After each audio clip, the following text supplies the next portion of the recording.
اہل سنت کا ہے بیڑا پار، اصحاب حضور نجم ہے اور ناؤ ہے فطرت رسول اللہ کی۔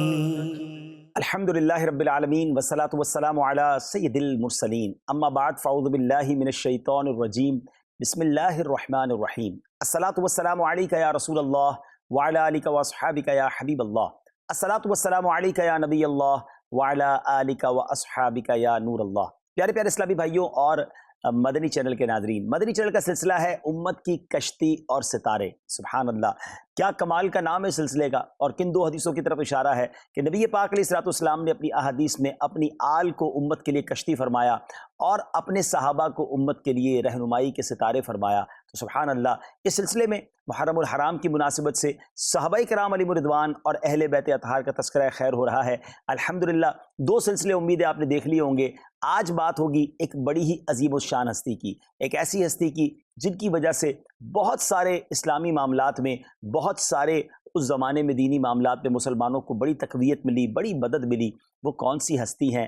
ہم جمعے کے خطبے میں ان کے بارے میں کچھ بڑے ہی خوبصورت الفاظ سنتے ہیں۔ میں چاہتا ہوں پہلے وہ القابات سنیے اور اس بہانے چلے جمعے کے خطبے کے بارے میں بھی کچھ سننے کا، سمجھنے کا شوق پیدا ہوگا۔ ہم سنتے ہیں جامع القرآن، کامل الحیاء والایمان، مجاہزی جیش العسرتی فی رضا الرحمن، سیدنا و مولانا الامام امیر المؤمنین و امام المتصدقین لرب العالمین ابی عمرو و عثمان بن عفان رضی اللہ تعالی عنہ۔ اس کی جو خلاصہ بنتا ہے، سبحان اللہ، وہ کون تھے؟ تو جامع القرآن تھے، قرآن کو جمع کرنے والے، حیا کے اندر اور ایمان کے اندر کامل تھے، جیش اسرت والے دن مسلمانوں کے لیے لشکر کا سامان کرنے والے تھے۔ پیارے آقا علیہ الصلوۃ والسلام کے وہ صحابی جو ہمارے سردار ہیں، ہمارے امام ہیں، امیر المومنین ہیں، اور اللہ کی راہ میں صدقہ و خیرات کرنے والوں کے بھی امام ہیں۔ سبحان اللہ، ابو عمرو آپ کی کنیت اور عثمان بن عفان آپ کا نام ہے، رضی اللہ تعالی عنہ۔ کیا شاندار ہستی ہیں، اور آپ کے بارے میں تو اتنے واقعات ہیں۔ آپ کی سیرت میں کس پہلو پر بات کی جائے، آپ کی سخاوت کے چرچے، آپ کی حیا، امت میں سب سے بڑے با حیا سبحان اللہ آپ کہلاتے ہیں، اور پھر اس کے بعد آپ کا خوف خدا، آپ کی عبادت، اور اس کے بعد آپ کی سیرت کے بہت سارے پہلو۔ اس سے پہلے کہ انشاءاللہ ہمارے ساتھ مبلغ دعوت اسلامی اسد مدنی بھائی بھی ہوتے ہیں، ہم اسد بھائی سے بھی مدنی پھول لیں۔ میں چاہوں گا کہ آپ کی زندگی کا ایک شاندار واقعات تو بہت سارے ہیں، مگر اس واقعے سے ایک خاص مجھے یوں لگاؤ سا ہے کہ جو بزنس مین ہیں، جو تجارت کرنے والے ہیں، نارملی نفع کا سودا کرنا چاہتے ہیں، جب کوئی موقع ملے تو اس موقع سے بھرپور فائدہ اٹھاتے ہیں، مگر سیدنا عثمان غنی کی سیرت کو پڑھیں، سبحان اللہ، کہ آپ کیسے موقع سے فائدہ اٹھاتے اور آپ کی نگاہ، آپ کس کاروبار کی طرف آپ کی توجہ رہتی۔ ماجرا کچھ یوں تھا ناظرین، حضرت ابوبکر صدیق رضی اللہ تعالیٰ عنہ کا دور تھا، اور مدینہ منورہ کے مسلمانوں پر اناج کی قلت ہو گئی، قحط کا زمانہ قریب آنے لگا۔ لوگ حضرت ابوبکر صدیق رضی اللہ تعالیٰ عنہ کے پاس گئے کہ علی جاں، کھانے کو کچھ نہیں ہے، اناج کم ہو رہا ہے، مدینے کے رہنے والے لوگ پریشان ہیں۔ آپ نے کہا کہ شام تک صبر کرو، میرا رب کوئی اچھی سبیل فرما دے گا، اور ایسا ہی ہوا۔ حضرت عثمان غنی رضی اللہ تعالیٰ جو زمانے کے بہت بڑے تاجر تھے، آپ کے پاس اس وقت 1000 اونٹ بما غلے کے سامان کے آپ کے پاس آ گئے، یعنی آپ نے کسی اور ملک سے امپورٹ کیے تھے، شام سے آپ نے منگوائے تھے، تو وہ سارا سامان آ گیا۔ اس کو آج کی مارکیٹ میں یوں سمجھیں کہ پورے شہر میں اناج نہ ہو اور کسی کے 1000 ٹرک آ جائیں اناج کے بھرے ہوئے، تو اب تو اس کی مناپلی ہو گئی نا، وہ اس کی مرضی جس ریٹ میں بیچے، جتنا منافع چاہے کمائے۔ موقع بڑا زبردست تھا۔ اب مدینہ منورہ کے تاجر پہنچ گئے سیدنا عثمان غنی رضی اللہ تعالی عنہ کے گھر، اور انہوں نے جا کے عرض کی کہ حضور مدینے میں اناج کی قلت ہے اور آپ کے پاس بہت سارا سامان آ گیا، آپ ہمیں سیل کر دیں، ہمیں بیچیں، ہم جا کر مدینے کی مارکیٹ میں بیچیں گے، لوگ اناج خریدیں گے اور کھانا کھائیں گے۔ تو آپ نے فرمایا بتاؤ مجھے کتنا منافع دو گے؟ لوگوں نے کہا حضور آپ 10 کے 12 لے لیں، 20% پروفٹ کی آفر کی۔ انہوں نے کہا مجھے اس سے زیادہ مل رہا ہے۔ کہا اچھا آپ 10 کے 13 لے لیں۔ کہا مجھے اور زیادہ مل رہا ہے۔ کہا 14 لے لیں۔ بڑھاتے بڑھاتے انہوں نے 10 کے 15 کی آفر دے دی، 50% پروفٹ آفر کیا۔ تو آپ نے فرمایا مجھے اس سے بھی زیادہ مل رہا ہے۔ تو لوگوں نے کہا حضرت مدینے کے جتنے بھی بیوپاری ہیں وہ تو آپ کے سامنے ہیں، موجود ہیں، ہم سے زیادہ کون آپ کو آفر کر رہا ہے؟ تو آپ نے فرمایا کہ میرا رب مجھے 1 کا 10 دے رہا ہے، کیا تم میں سے کوئی ہے جو مجھے اس سے زیادہ دے دے؟ اللہ اکبر۔ وہ کہتے ہیں حضور ہم اس سے زیادہ آپ کو نہیں دے سکتے، یہ اتنا نفع کون دے سکتا ہے؟ کیا شاندار آپ نے ارشاد فرمایا کہ میں نے وہ تمام کے تمام 1000 اونٹ بما ساز و سامان غلے کے مدینے کے مسلمانوں پر وقف کر دی. سبحان اللہ. اللہ سے تجارت کی. ناظرین آپ کے پاس موقع تھا اس زمانے کی آپ کروڑوں روپے کما لیتے، مگر آپ نے اللہ سے گویا تجارت کی اور وہ سارا سامان اللہ کی راہ میں خرچ کر دیا، مسلمانوں پر صدقہ کر دیا، لوگوں کو ضرورت تھی ان کو وہ اناج کھلا دیا. کیسی سخاوت تھی، کیسا مینٹلی ان کا لیول تھا. اور پھر ہوا کیا کہ جب یہ واقعہ ہو گیا نا تو یہ تو انہوں نے اپنا کام کر دیا، مگر پھر اجر کیا ملا؟ حضرت عبداللہ ابن عباس رضی اللہ تعالیٰ عنہ نے خواب میں نبی پاک علیہ السلام کی زیارت کی. اسی رات نبی پاک نورانی لباس میں ہیں، نورانی عصا مبارک ساتھ ہے، نورانی نالین پہنے ہوئے ہیں. تو نبی پاک علیہ السلام سے انہوں نے عرض کی کہ میرے ماں باپ آپ پر قربان، آپ کی طرف حضور میرا شوق بڑھتا جا رہا ہے صلی اللہ تعالیٰ علیہ وآلہ وسلم. تو نبی پاک نے ارشاد فرمایا میں جلدی میں ہوں. عثمان نے 1000 اونٹ کا جو بوجھ ہے وزن کا گندم راہ خدا میں صدقہ کیا ہے. اللہ کریم نے عثمان کا یہ عمل قبول فرما کر جنتی حور سے ان کا نکاح فرمایا ہے. اپنے آقا علیہ السلام وہاں تشریف لے جا رہے ہیں. سبحان اللہ. اللہ اکبر. ناظرین یہ بات کرنا آسان ہے، دنیا کا نفع سامنے آئے تو بندہ کہتا ہے یار آج تو یہی پیسے بنانے ہیں، لیکن یہ وہ لوگ تھے جن کی نظر آخرت پر تھی. اور سخاوت کا یہ عالم سبحان اللہ جب بھی پڑھتے ہیں ایمان تازہ ہو جاتا ہے. ماشاءاللہ بڑی زبردست پرسنالٹی. اور یہاں پر ایک جملہ کہا جاتا ہے کہ لوگوں سے سودا خریدو، ان کی مجبوریاں مت خریدو. ایک یہ واقعہ یہ تو بڑا ہی زبردست. ایک اور بھی جو صحابی کا واقعہ نا کہ وہ گھوڑا بیچنے آئے تھے اور کم قیمت بتا رہے تھے، دوسرے صحابی نے کہا نہیں تمہارا گھوڑا اس سے زیادہ عمدہ ہے، پھر بڑھائے، پھر کہا کہ اس سے بھی زیادہ عمدہ ہے، تو اس کو بڑھا کر آپ نے خریدا. اور اللہ تبارک و تعالیٰ نے پھر ان کو بڑی شانیں بھی عطا فرمائیں. آپ رضی اللہ تعالیٰ عنہ عشرہ مبشرہ میں بھی ہیں. آپ کی حیا، آپ کی سخاوت اور کچھ ایسی اسپیشلٹیز ہیں کہ جو انہی کے حصے میں ہیں. عثمان غنی رضی اللہ تعالیٰ عنہ جب سے کائنات بنی اور قیامت تک کے لیے آپ کی ایک وہ اسپیشلٹی ہے جو کسی کے حصے میں نہ آئی، اور وہ یہ ہے کہ وہ واحد بشر ہیں، وہ واحد شخصیت ہیں کہ جن کے عقد میں کسی نبی کی 2 شہزادیاں ہیں. نہ پچھلی امتوں میں ایسا واقعہ ہوا اور اس امت میں بھی عثمان غنی رضی اللہ تعالی عنہ کے حصے کے اندر جو ہے نا یہ سعادت مندی آئی. اور آپ کے نام میں جو ذوالنورین کا لقب ہے وہ بھی اسی وجہ سے ہے. ایک تو یہ وجہ بیان کی جاتی ہے کہ 2 نور چونکہ آپ کے گھر میں پیارے آقا صلی اللہ تعالی علیہ وسلم کی شہزادیوں کی شکل میں آئے.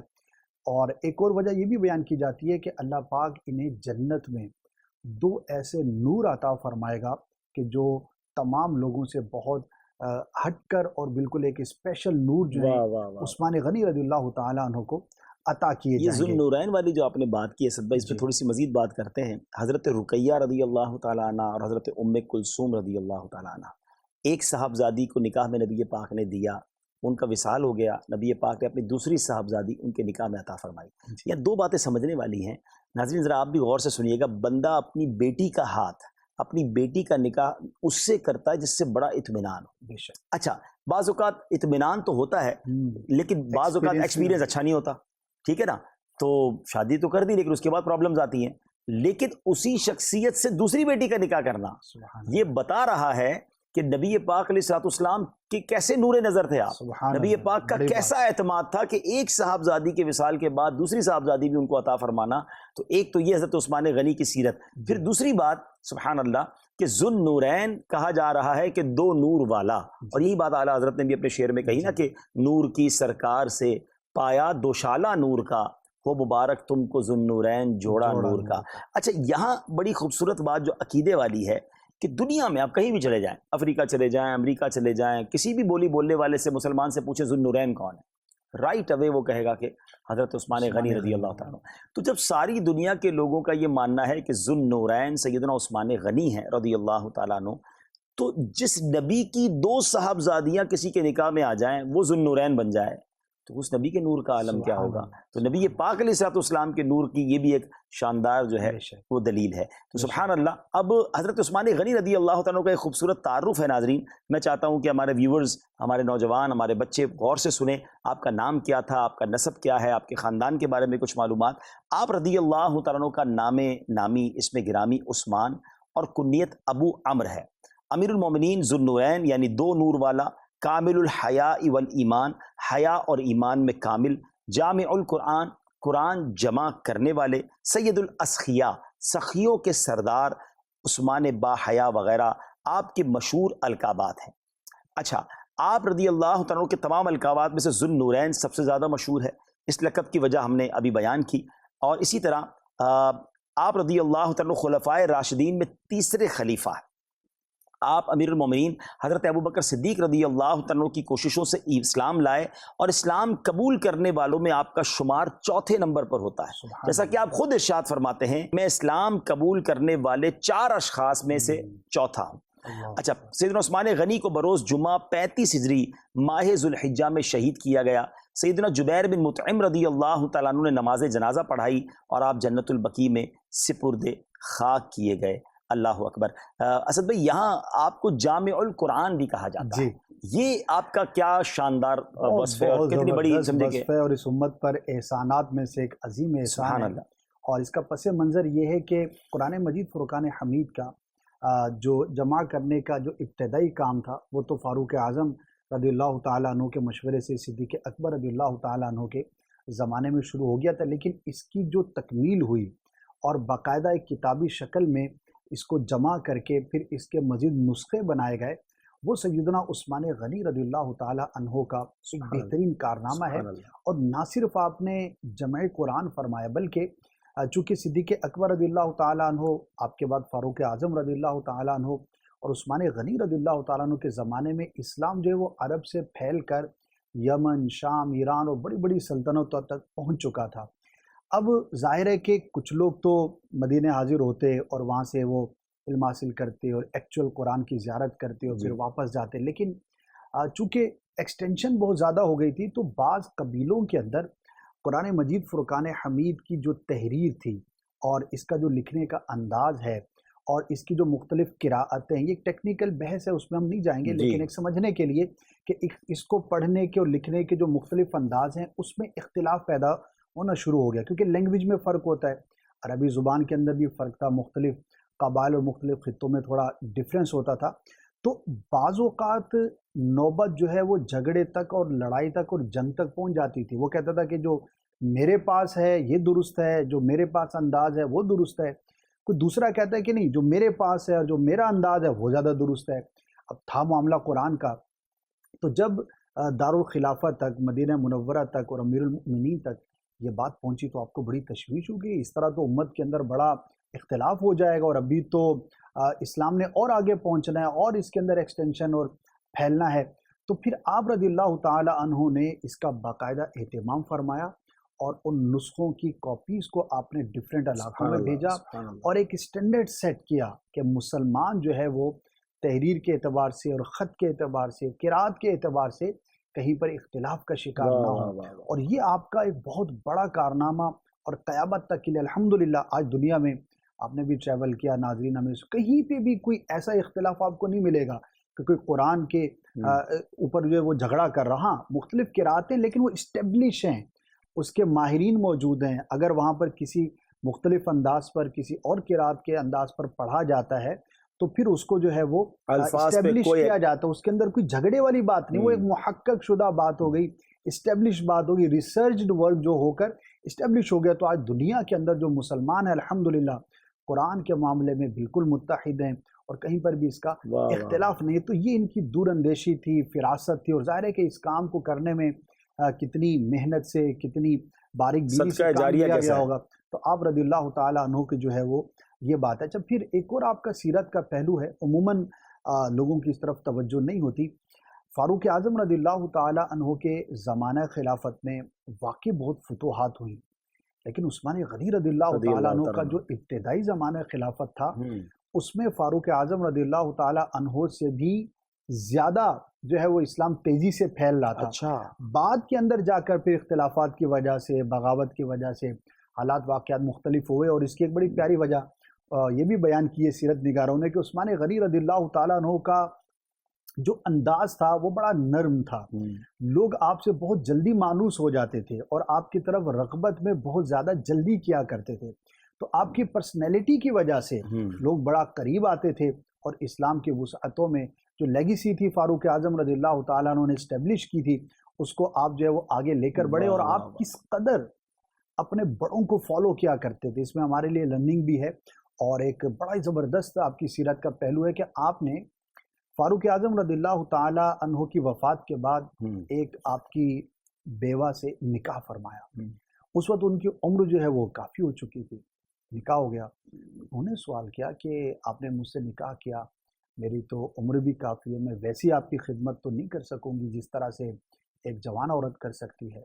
تو آپ نے کیا خوبصورت بات ارشاد فرمائی کہ میں چاہتا ہوں کہ امیر المؤمنین عمر فاروق اعظم رضی اللہ تعالی عنہ کے جو پرسنل معاملات تھے، جو گھریلو زندگی تھی، جو آپ کی نجی زندگی تھی، اور کس طرح سے وہ اپنی نجی زندگی کو گزارا کرتے تھے، میں وہ لرن کرنا چاہتا ہوں، میں وہ سیکھنا چاہتا ہوں. میں نے فاروق اعظم رضی اللہ تعالیٰ عنہ کو سرکار کی بارگاہ میں بہت دیکھا، میں نے ان کو خلافت کرتے ہوئے دیکھا، لیکن امور خانہ داری جو ہوتے ہیں، جو گھریلی زندگی ہوتی ہے، وہ بیوی سے زیادہ تو کوئی بھی نہیں جانتا.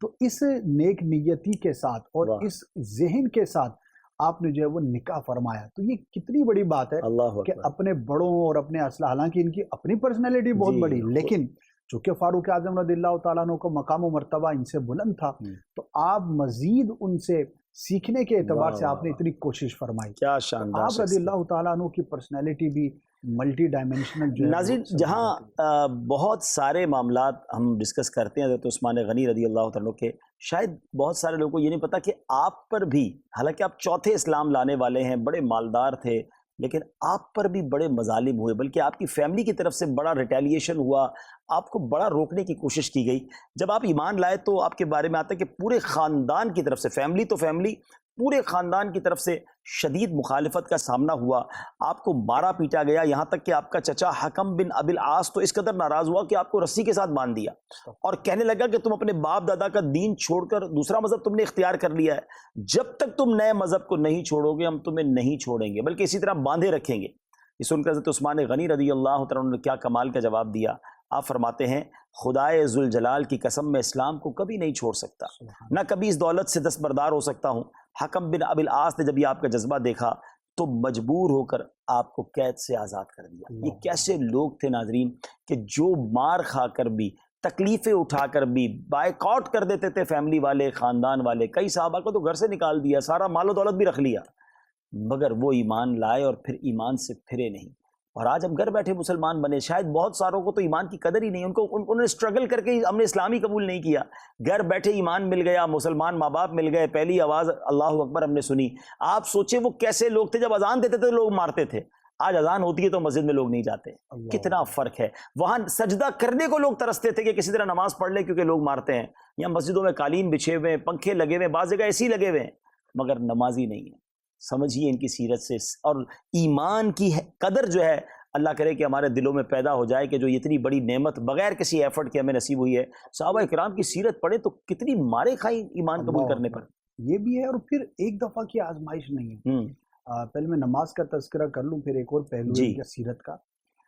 یہ اتنے زبردست بزنس مین، امیر المؤمنین، خلیفۃ المسلمین، نہ جانے کتنے میٹرز ہوتے ہوں گے، کتنے معاملات ہوتے ہوں گے. اسلام اتنا پھیل چکا، طرح طرح کے لوگ آتے ہوں گے دین، لیکن ان کی اپنی جو پرسنل جو عبادت تھی اس میں کہیں بھی کمی نہیں آتی. آپ کے بارے میں آتا ہے کہ آپ فرض نماز کے بعد رات کو جب اپنے معاملات سے فارغ ہوتے تو رب عز و جل کی بارگاہ میں طویل قیام کرتے، بہت طویل قرآن کی تلاوت کرتے تھے. آپ کو قرآن سے اتنی محبت تھی کہ 2 رکعت کے اندر بعض اوقات کئی پارے جو ہے وہ آپ تلاوت فرمایا کرتے تھے، اور رات کا ایک بڑا حصہ آپ کا عبادت میں گزر جایا کرتا تھا. تو عبادت میں بھی اتنے روزوں کے بارے میں آتا ہے کنٹینیو روزے رکھتے تھے. ہاں جی، کنٹینیو روزے رکھتے. عبادت میں اتنے زبردست امیر المؤمنین ہیں، بہترین حکمران، بہترین آپ نے خلافت کی. اور جیسے ابتدائی اسلام میں ان پر مظالم ڈھائے گئے، اچھا مکے کے اندر پھر یہ کچھ اسٹیبلش ہوئے، پھر حکم ہو گیا کہ مدینہ ہجرت کر کے جاؤ. اور ہجرت مدینہ میں جہاں پر ہم یہ تو پہلو ڈسکس کرتے ہیں کہ انصار صحابہ کرام نے مہاجرین کی خدمت کی، اور واقعی مواخات اور وہ سارا جو ایک سینیریو بڑا زبردست ہے، اس کی کوئی مثال نہیں ملتی. لیکن جو مہاجر صحابہ کرام تھے، اور خاص طور پہ جو بزنس کرنے والے تھے، ان کا اپنا ایک انداز تھا. بعض صحابہ کرام نے کہا کہ ہمیں صرف مدینے کے بازار کا ایڈریس بتا عبد الرحمن بن عوف کے بارے میں آتا ہے نا کہاں کہ تجارت ان کے ساتھ جن صحابی کے ساتھ بھائی چارگی کا رشتہ ہوا تو ان صحابی نے بھی کمال کیا. کہتے ہیں حضور میرے 2 گھر ہیں، ایک آپ لے لیں، یہ میرا مال ہے آدھا آپ لے لیں، 2 میری بیویاں ہیں، ایک پسند کر لیں میں اس کو طلاق دے دیتا ہوں، آپ مجھ سے نکاح کر لیں. یعنی اس قدر دل بڑا کر لینا مہمان کے لیے، اور نبی پاک نے جس کو بھائی بنا. لیکن ان کی خودداری دیکھیں. حضرت عبد الرحمن بن عوف کہتے ہیں مجھے کچھ نہیں چاہیے، بس مجھے بازار کا راستہ بتا دیں، مجھے بزنس کرنا آتا ہے. کیا بات، میں جا کے کر لوں گا. تو اب یہ مدینے میں آئے. اب ظاہر ہے کہ مدینہ ان کے لیے نوم تو تھا نہیں، نیا علاقہ، ہجرت کر کے آئے، نہ جانے کتنی قربانیاں دے کر پہنچے. لیکن ماشاء اللہ پھر وہاں پر انہوں نے اپنا بزنس اسٹیبلش کیا. اور پھر جب ان کے پاس مال آیا اور انہوں نے رب کی راہ میں جو قربان کیا مال، یقین کریں کہ ایک واقعہ آپ نے بیان کیا. ایک اور موقع جو ہے عثمان غنی رضی اللہ تعالی عنہ وہ ہیں کہ جنہوں نے ایک بار نہیں بلکہ بار بار سرکار صلی اللہ علیہ وسلم کی زبان سے اپنے لیے جنت کی بشارت سنی. ایک تو وہ مشہور روایت ہے کہ سرکار صلی اللہ تعالی وسلم جگہ پہ تشریف فرماتے اور فرمایا کہ اب جو داخل ہوگا وہ جنتی. تو صدیق اکبر آئے، پھر فاروق اعظم، پھر عثمان. ایک ہی حدیث میں 10 جنتی. اس کے علاوہ جو ہے تبوک کا جو موقع تھا، ایک تو ٹریول بہت زیادہ تھا، تقریباً آج بھی آپ نے بتایا 900 کلومیٹر جو ہے وہ مدینہ منورہ آج کے حساب سے بنتے ہیں. اب اس زمانے میں جو ہے وہ یہ منزلیں کیسے طے ہوتی، کتنا ڈیفیکلٹ ہوتا ہوگا. جیش اسرت اس کو جو کہا گیا نا، تنگی والا جو غزوہ، اس کی 2-3 وجوہات لکھی کتابوں میں. ایک تو پیسے نہیں تھے، یعنی مسلمانوں کے پاس سامان نہیں تھا. 30,000 کا لشکر سامنے، ویسے ہی 1 لاکھ سے زیادہ کی فوج تھی، تو تیاری کرنی تھی، نہ گھوڑے ہیں نہ اونٹ ہے. اچھا پھر وہ گرمی کے دن، اصل میں آپ نے بھی عرب شریف کی گرمی دیکھی ہے. اچھا میں جب تک تبوک گیا نہیں تھا نا، مجھے اندازہ نہیں ہوا. جب میں خود گاڑی میں، ہم تبوک گئے، ہم تو ایئر کنڈیشن گاڑیوں میں گئے، لیکن 900 کلومیٹر میں بس ہو گئی نا. اب میں کب آئے گا بھائی، تھک کے چور ہو گئے.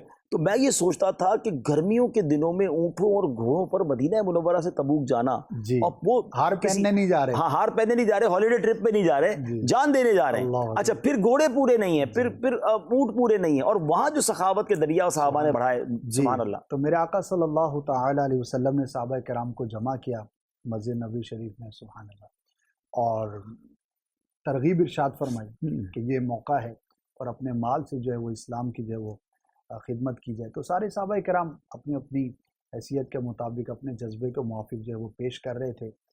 تو میرے آقا صلی اللہ تعالی علیہ وسلم کی ترغیب سن کر عثمان غنی رضی اللہ تعالیٰ عنہ کھڑے ہوئے اور عرض کرتے ہیں، یا رسول اللہ صلی اللہ تعالی علیہ وسلم، میری جانب سے 100 اونٹ لدے ہوئے، یعنی کہ صرف اونٹ نہیں بلکہ ساز و سامان کے ساتھ میں یہ پیش کرتا ہوں. پیارے آقا صلی اللہ تعالی وسلم نے دعا دی، خوش ہوئے. پھر آپ نے مزید ترغیب ارشاد فرمایا. عثمان غنی رضی اللہ تعالیٰ عنہ دوبارہ کھڑے ہوتے ہیں اور عرض کرتے ہیں، یا رسول اللہ صلی اللہ تعالی علیہ وسلم، میری طرف سے 200 اونٹ میں اس کی ذمہ داری لیتا ہوں، ساز و سامان کے ساتھ. بیٹھ گئے. میرے آقا نے پھر ترغیب ارشاد فرمائی. عثمان غنی پھر کھڑے ہوتے ہیں اور عرض کرتے ہیں، یا رسول اللہ صلی اللہ علیہ وسلم، میری جانب سے 300 اونٹ کی میں ذمہ داری لیتا ہوں. اچھا یہاں تک تو بات ہو گئی. اب عثمان غنی رضی اللہ تعالیٰ عنہ جو ہے وہ تشریف لے گئے. میرے آقا صلی اللہ تعالی علیہ وسلم اتنے خوش ہوئے کہ وہاں پر عثمان غنی رضی اللہ تعالیٰ عنہ کو جنت کی بشارت عطا فرمائی. اور یہ الفاظ یہ کسی اور صحابی کے بارے میں اس طرح نہیں ملتے. تو میرے آقا نے ارشاد فرمایا کہ میں عثمان سے راضی ہوں، اللہ بھی ان سے راضی ہو، اور آج کے بعد عثمان جو بھی کرے اس کے لیے کوئی مواخذہ نہیں. اللہ اکبر. یعنی کہ یہ الفاظ سن کر ان کی ہم پرسنالٹی کا اور شخصیت اور ان کے مقام اور مرتبے کا اندازہ لگائیں کہ امام الانبیاء جس کے بارے میں فرمائے کہ عثمان جو بھی کرے اب اس سے کوئی مواخذہ نہیں. یعنی کہ ان کے اعمال اتنے خالص اور اتنے صالح تھے.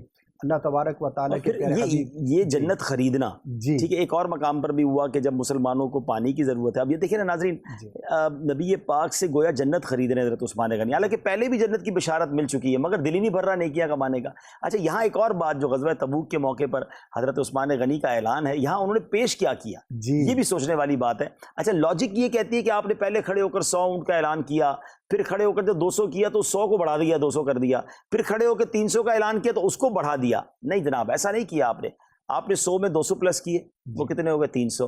300 میں پھر 300 پلس کیے، کتنے ہو گئے 600، نہیں 950 اونٹ دیے، 950، پھر اس کے بعد مزید گھوڑے دیے، 50 گھوڑے اور بھی اور اشرفیہ بھی دی۔ جی اب ذرا آپ سوچیں کہ ہمارے یہاں کوئی اعلان کر دیا اس کو ڈھونڈنا پڑتا ہے گیا کدھر بھائی، اچھا اعلان زیادہ کا دیں گے تھوڑا، میں تو یہ سمجھا تھا، میں تو وہ سمجھا تھا۔ اچھا دوسرا یہ ہے کہ پھر اچھا اب اعلان کیا تو اس کے بعد دیتے پورا نہیں ہے، یہ اعلان تھوڑا کر رہے ہیں، دے زیادہ رہے ہیں، اور کیا سبحان اللہ۔ اچھا یہاں ان کی پاکیزگی کا بھی پتہ چل رہا ہے کہ کونین کے والی کا یہ کہنا کہ عثمان جو کرے اس سے مواخذہ نہیں، تو کیا معاذ اللہ حضرت عثمان غنی نے اس کے بعد عبادتیں چھوڑ نہیں دی کہ یار اب تو جنت مل گئی بھائی، اب کیا ضرورت ہے نوافل پڑھنے کی اور روزے رکھنے کی اور قرآن پڑھنے کی، آپ کی تو شہادت بھی تلاوت کرتے کرتے ہو رہی ہے، ایک ایک رات میں پورا قرآن تلاوت کرنا اسد بھائی، یہ کمال ہے ان کے معمولات میں سبحان اللہ، روز کا ایک قرآن مجید تلاوت کرنا بھی آتا ہے، اور پھر جب آپ کی شہادت ہوئی تو اس وقت جو ہے وہ تلاوت قرآن مجید کر رہے تھے، اور سنت رسول پر جو عمل، کیا بات ہے، بہت سارے صحابہ کے واقعات ہیں، وہ جو وضو والا واقعہ ہے، کیا بات ہے کہ آپ نے وضو کیا اور مسکرائے، تو کسی نے کہا کہ حضور یہ بظاہر کوئی مسکرانے کا مقام تو نہیں ہے، کوئی ایسی بات ہوئی ہے؟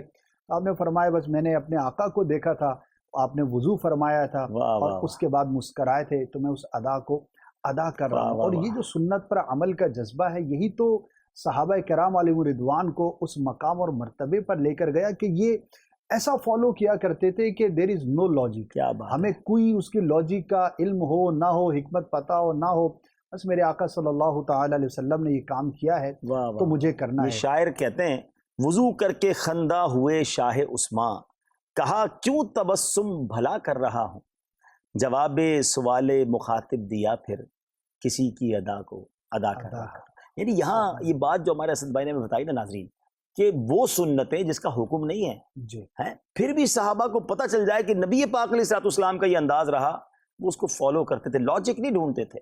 اور آج جن سنتوں کے بارے میں حکم دیا گیا ہے، کئی ایسے کام ہیں جس سے ہمیں روکا گیا، کئی کام کرنے کا کہا گیا، مگر لوگ نہیں کرتے، بلکہ اب تو ایک عجیب سی لاجک اسد بھائی ہو گئی ہے، لوگ کہتے ہیں سنت ہی ہے نا، یعنی معاذ اللہ جس چیز کے ساتھ سنت کا ٹیگ ہو جائے، بہت سارے لوگ اب ایسے ہو گئے جو کہتے ہیں سنت یہ نہ پڑھے تو کوئی مسئلہ نہیں، سنت یہ نہ کرے۔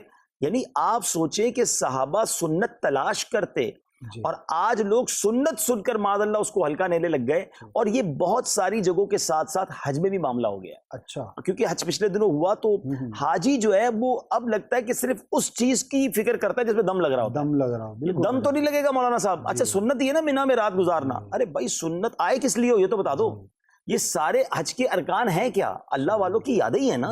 تو اب ہوٹل میں یا کمرے میں سونا ہی تھا تو ہم تو پاکستان میں ٹھیک تھے، مطلب یہاں آ کر بھی آپ نے ہوٹل میں سونا ہے، تو مینا کی راتیں نہیں چھوڑنی چاہیے۔ یعنی جہاں جہاں سنتیں، میں چوٹ کرنے کے لیے کہہ رہا ہوں، یقیناً اگر کوئی کسی مجبوری کی وجہ سے مینا میں رات نہیں گزارتا تو وہ گناہگار نہیں ہوگا، لیکن مطلب کہنے کا مقصد یہ کہ یہ کہہ کر پیچھے ہٹ جانا کہ سنت ہی ہے، اس میں یہ درست نہیں۔ جی، اس میں دو پہلو ہیں اور بڑے اہم ہیں، ماشاءاللہ آپ نے جو توجہ دلائی، کہ علماء نے بیان کیا ہے کہ بھائی یہ جو فرض، واجب اور یہ جو احکامات ہیں، جو تقسیم ہے، یہ تو حکم فقہی کے اعتبار سے ہے، جی یہ کسی اور مقصد کے لیے ہے یہ ترتیب، جی، اس کا یہ مقصد تھوڑی ہے کہ مسئلہ بتایا جاتا ہے تو لوگ بولتے ہیں اچھا منع ہے، حرام تو نہیں ہے، یعنی وہاں بھی ہے، جیسے آپ نے سنت کے بارے میں یار واجب تو نہیں ہے، سنت یہ ہے معاذ اللہ۔ تو یہ جو تقسیم کاری ہے یہ تو ہمارے اعتبار سے، ورنہ اصل کے اعتبار سے جو اللہ اور اس کے رسول کا حکم ہے وہ تو اللہ رسول کا حکم ہے۔ احادیث کے اندر بھی علماء نے یہ ارشاد فرمایا ہے کہ ہر حدیث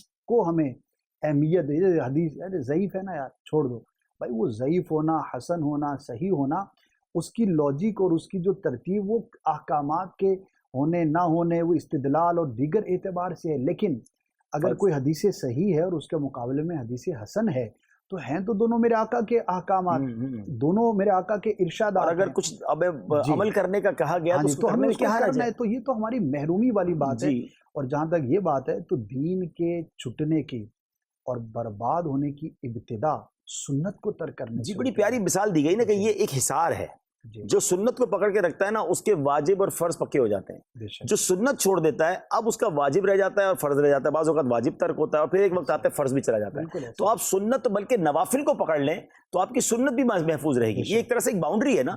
اچھا اب اس میں میں دو حدیثوں کی طرف اشارہ کرنا چاہوں گا سنت کی اہمیت پر، کیونکہ سیدنا عثمان غنی رضی اللہ تعالیٰ کو جس قدر سنت سے پیار تھا، دیکھیں پیارے آقا علیہ الصلوۃ والسلام ایک جگہ ارشاد فرماتے ہیں کہ جس نے میری سنت سے منہ موڑا وہ مجھ سے نہیں، ایک طرف یہ فرما رہے ہیں، اور ایک جگہ فرماتے ہیں کہ جس نے میری سنت سے محبت کی اس نے مجھ سے محبت کی، اور جس نے مجھ سے محبت کی وہ میرے ساتھ جنت میں جائے گا۔ یعنی ایک طرف جنت میں ساتھ لے جانے کا وعدہ ہے سنت پر عمل کر کے، اور ایک طرف جو سنت پر عمل کرنے والا نہیں اس کے بارے میں فرما رہے ہیں وہ ہم میں سے نہیں۔ اب طے آپ نے کرنا ہے کہ سنت پر عمل کرنے والا راستہ پکڑنا ہے یا معاذ اللہ سنت سے دور ہونا ہے۔ یہ دعوت اسلامی کے پیارے ماحول میں بار بار جو سنت پر بات کی جاتی ہے تو کچھ لوگ کہتے بھی ہیں یار اتنا سنتوں پر بات کرتے ہیں، ارے جناب سنت کی بات نہیں کریں گے تو کس کی بات کریں گے؟ نبی پاک کے صدقے ہی تو ایمان ملا ہے نا، ان کے طریقے پر عمل کریں گے، انہی کے در سے اللہ کے در کا راستہ ملا ہے، تو انشاءاللہ عمل کرتے کرتے ان کے ساتھ انشاءاللہ جنت میں جائیں گے۔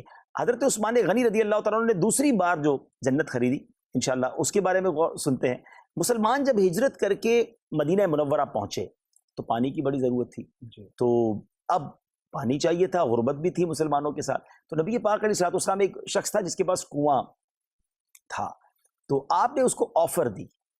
دو روایتیں الگ الگ ہیں، ایک روایت کے مطابق آپ نے اسے آفر دی کہ یہ کنواں ہمیں دے دو اور اس کے بدلے جنت میں کنواں لے لو۔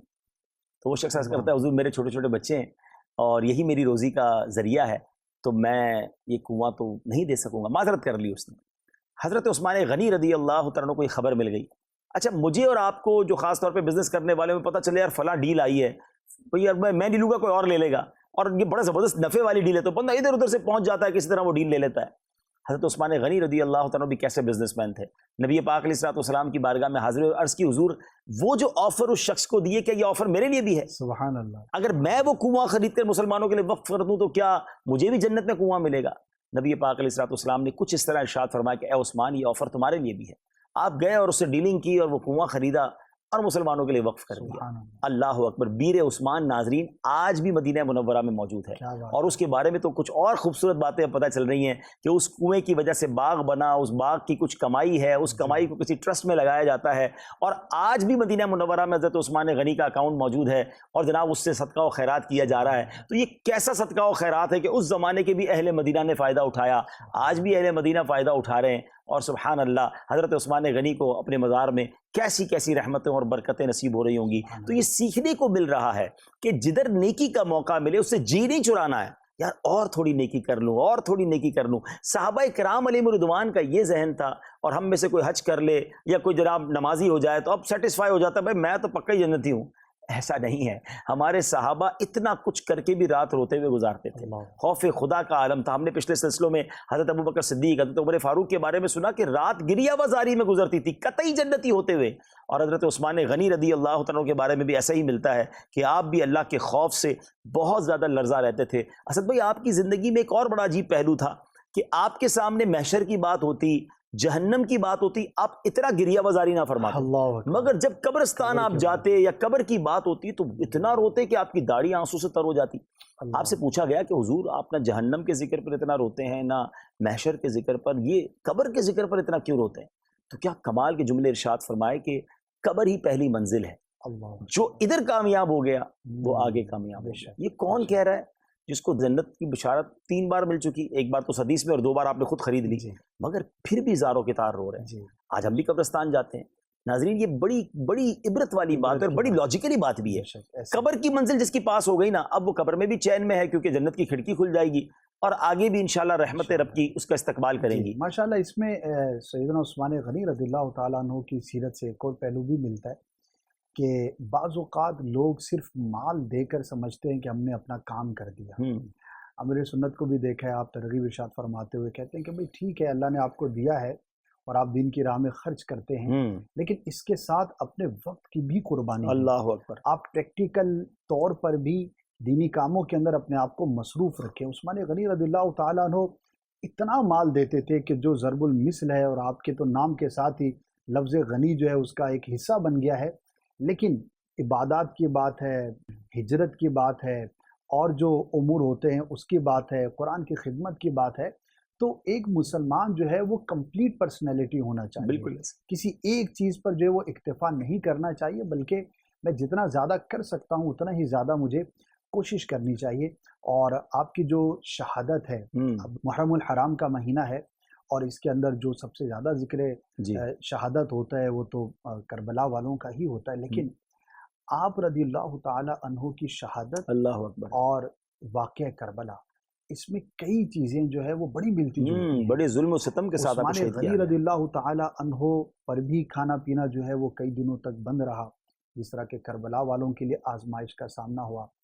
آپ رضی اللہ تعالی عنہ کے خلاف بھی بغاوت ہوئی، اللہ اور اکبر۔ بدقسمتی سے قریبی ہی لوگ تھے جنہوں نے آپ کے خلاف جو بغاوت کی اور آپ کو پھر شہید کیا۔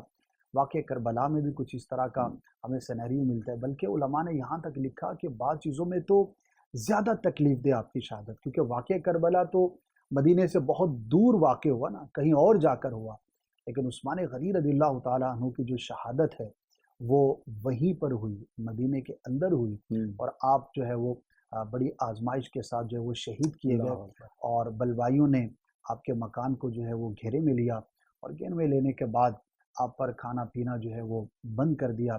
صحابہ کرام علیہم رضوان آپ کی بارگاہ میں حاضر ہوتے، اور مدینہ تھا، ایک سے بڑھ کر ایک صحابی موجود تھے، عرض کرتے تھے کہ یا امیر المؤمنین آپ صرف اجازت دے دیں، ہم ان کو بتا دیتے ہیں، ان کو ہم سبق سکھانے کے لیے کافی ہیں۔ عثمان غنی رضی اللہ تعالی عنہ کا دیکھیں یہاں پر کتنی بڑی ایک بات آپ فرماتے تھے کہ میں اپنی وجہ سے مسلمانوں میں خون خرابہ نہیں چاہتا، اگرچہ یہ باغی ہیں، انہوں نے میرے خلاف بغاوت کی ہے، لیکن میں نہیں چاہتا کہ میری وجہ سے کوئی قتل کیا جائے۔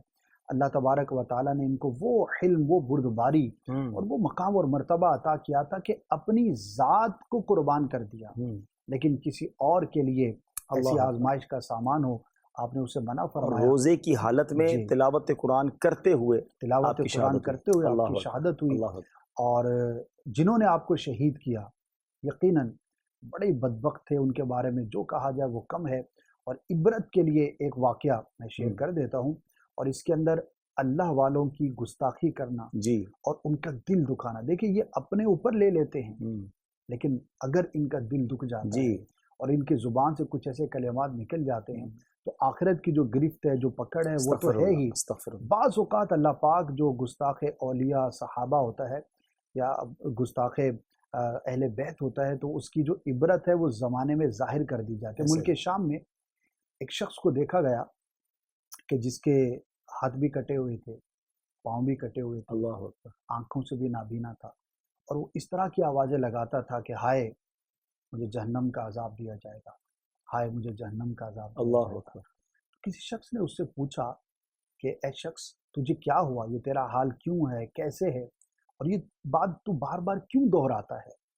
تو اس نے کہا کہ میں وہ بد نصیب ہوں کہ جب امیر المؤمنین خلیفۃ المسلمین عثمان غنی رضی اللہ تعالیٰ عنہ کو جب شہید کیا گیا اور جو چند باغی اس گھر کے اندر داخل ہوئے تھے، تو میں بھی ان بدبختوں میں سے ایک تھا بدقسمتی سے، اور جب میں آپ کی طرف بڑھا اور میں نے کچھ ایسا، میرے ہاتھ میں تلوار تھی، تو آپ کی زوجہ بھی وہاں پر موجود تھیں، وہ جب آگے بڑھنے لگی تو معاذ اللہ میں نے آپ کو اپنے ہاتھ سے مارا۔ عثمان غنی رضی اللہ تعالی عنہ نے میرے لیے یہ کلمات کہے، بد دعا کی کہ تیرے ہاتھ برباد ہوں، تیرے پاؤں برباد ہوں، تیری آنکھیں برباد ہوں، اور اللہ پاک تجھے عذاب کا شکار کرے۔ دل دکھ گیا، ظاہر ہے کہ پہلے اتنے مصائب و آلام کا شکار تھے، پھر اپنی آنکھوں کے سامنے زوجہ کی اس طرح سے گستاخی وہ کر رہا تھا۔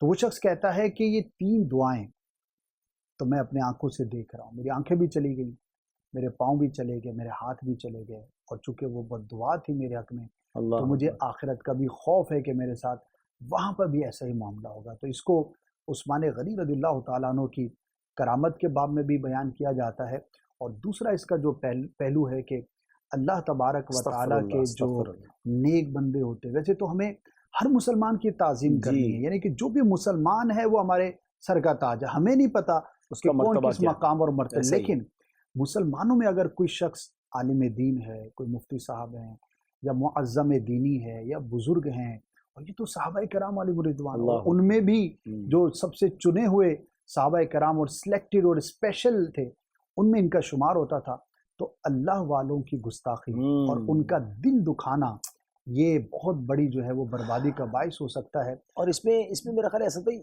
اس میں بھی ایک وجہ بعض اوقات بے ادبوں کی صحبت ہے۔ اچھا 2 چیزیں ہو گئی، ایک تو بے ادبوں کی صحبت، دوسرا بے ادبوں کو سننا۔ بندہ کہتا ہے دیکھو تو اسے کیا کہتے ہیں، ہمیں کیوں سننا ہے ان لوگوں کو، ہمارا کام بے ادبوں سے دور رہنا ہے اور ادب والوں کے ساتھ، صحابہ اہل بیت اور اولیاء سے محبت کرنے والوں کے ساتھ رہنا ہے۔ تو اللہ کریم ہم سب کو بے ادبی اور بے ادبوں کے شر سے محفوظ رکھے۔ آمین۔ سیدنا عثمان غنی رضی اللہ تعالیٰ عنہ کی قبر منور پر کروڑوں انوار و تجلیات کی بارش نازل فرمائے۔ اللہ ان کی آمین۔ سخاوت، ان کی حیا، ان کے تقوی کے صدقے ہمیں بھی ان کے نقش قدم پر چلنے کی توفیق عطا فرمائے۔ سلسلے کا وقت اختتام پذیر ہوا۔ عظیم و شان ہستی جب بھی ذکر کریں ایمان تازہ ہو جاتا ہے۔ اللہ کریم ہمیں بھی صحابہ اور اہل بیت کی سچی غلامی نصیب فرمائے۔ اگلے سلسلے میں انشاءاللہ شیر خدا مولا کائنات مولا علی کرم اللہ تعالیٰ وجہ الکریم کا ذکر خیر ہوگا اور بہت ہی پیاری باتیں ہوں گی۔ ہمارے ساتھ اگلے سلسلے میں بھی شامل رہیے گا۔ صلو علی الحبیب صلی اللہ تعالیٰ علی محمد صلی اللہ علیہ وسلم۔ اہل سنت کا ہے بیڑا پار، اصحاب حضور نجم ہے اور ناؤ ہے، فطرت رسول اللہ کی۔